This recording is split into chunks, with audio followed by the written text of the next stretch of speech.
So, um, Mike Brewster is my co-chair for the Sam Houston Council Election Integrity Committee. We both kind of got elected to that position randomly. We didn't even know. It was just kind of thrown up. The Sam Houston Council operates on Robert's Rules of Order. So someone made a motion to create an election integrity committee. And they were like, okay, well, who's going to be the chair? And then someone motioned for Brewster, and then someone motioned for me, and then we got like equal votes, so we're co-chairs.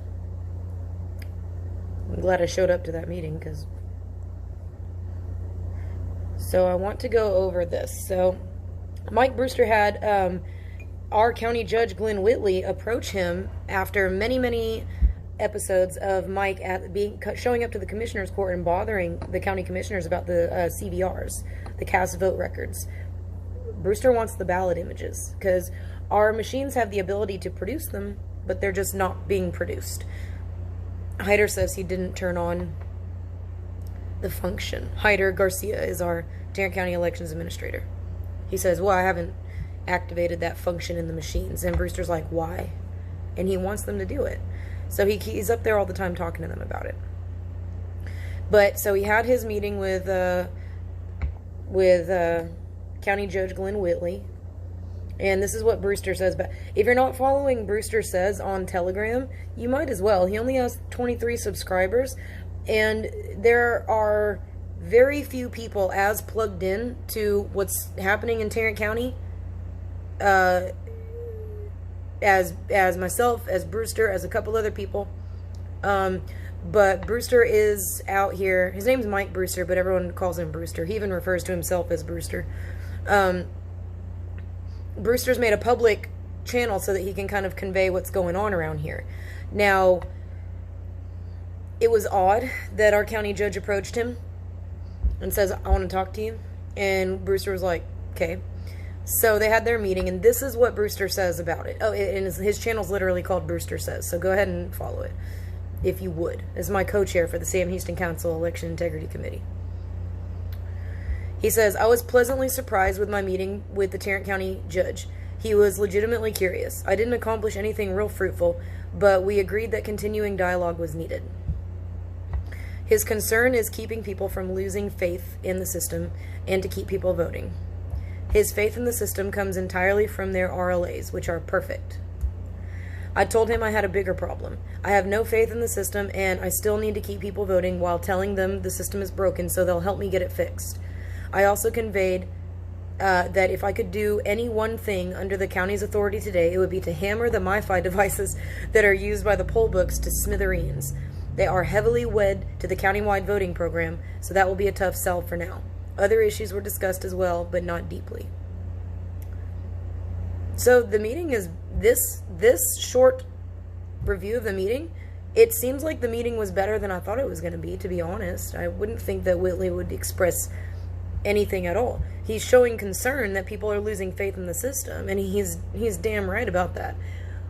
Whitley's not, the sharpest cookie in the crayon shed, but he's not a complete idiot. I mean, he sees what's going on here.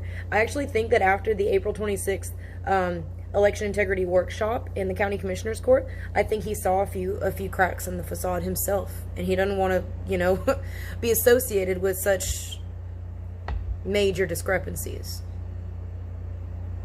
One that I saw that I sort of, really hoped that Whitley noticed was that Hyder will come out with the fact that we don't have real ballots. They are PVRs, right? They're printed vote records. They're not real ballots.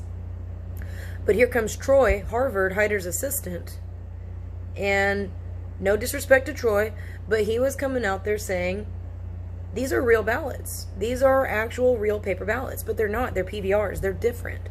And Hyder knows that, but he needs to tell his assistant Troy that. Everyone needs to be on the same page here. I was kind of hoping that Whitley noticed that. They're not even on the same page about everything. Hyder and his assistant.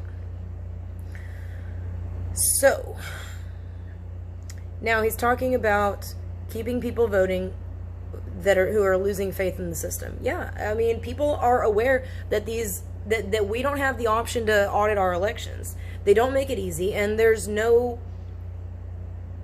outline as to how to get it done. Nobody knows like how to audit elections. So that's why we're working on the articles for forensic audit. There's no other way that we can do it. There's not an outline to audit them. So we have to create articles. The RLAs are not perfect. May has a report that I released. Shit, didn't I release that? I think I did. Her report on the Phase 1 audit and how much of a joke it was. It was found by a guy in Grayson County a couple months before. May was like, hey, that forensic audit was fake as shit.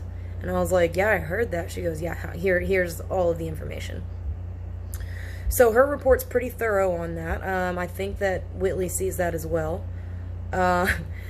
Brewster wants to take a hammer to the MiFi devices. Their MiFi is a little hotspot, okay? And that's what they're using to keep the poll books online at these polling place programs. They put the poll books online with the MiFi devices. Now, Brewster mentions in here that the MiFi devices are heavily wed to the countywide voting program. Well, we need to end that anyway. That's one thing that Beverly Foley was right about. She's wrong about a couple things, but she's been right about getting rid of the countywide polling place program. That's authorized by Texas Election Code 43.007. That whole thing needs to go. Because that one code, okay, authorizes the violation of almost all of Texas Election Code Chapter 66, which that's the election code that says we need to be voting in precinct. All of our returns need to be collected, tabulated, reported by precinct. And they're still doing that, but we're not voting in precinct anymore. We're voting in by polling location. So they're digitally reallocating all of those votes back to their precinct. And we don't have a paper trail for that because they're not doing cumulative reports by polling location. Except that Hyder says now he'll do that. I don't know if he's doing that just for us or what. But we do need him to do that. And we also need those result tapes printed, sir. For early voting. He knows the tapes that we want. Hyder called and said, Aubrey, I put the tapes online, so you can go and see the tapes online. I said, really?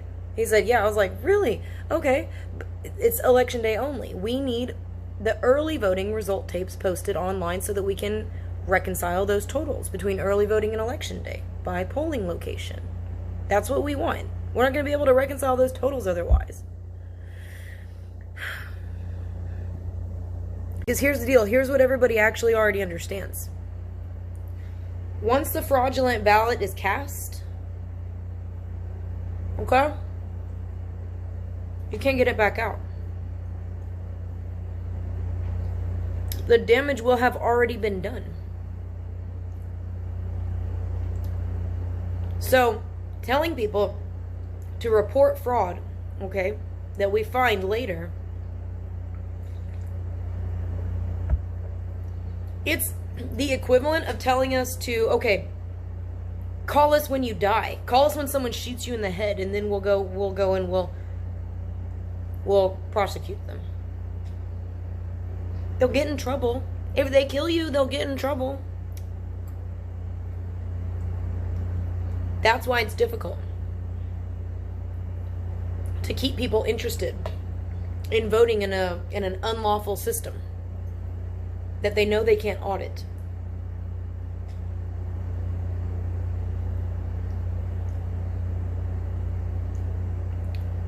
And I think our county judge, Glenn Whitley, I called him Gwen. I think our county judge Whitley is starting to see this.